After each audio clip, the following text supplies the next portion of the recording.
Meron ka na bang naiisip na pang-ulam ngayong araw? Tara mga moms, maginisang sardinas, miswa at gulay tayo. Siyempre po, yung ating gulay ay galing lamang sa ating bakuran. At ayan nga po, meron akong hinarvest na silver beet tsaka sibuyas dahon. Ang tataba na nga po ng mga gulay namin dyan ni ate.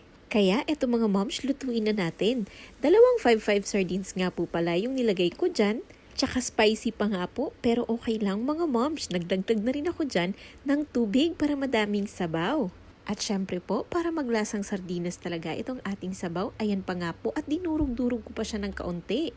Pagkatapos nga po, tinimplahan ko na rin salt and pepper, tapos meron pa akong fish sauce na dinagdag dyan.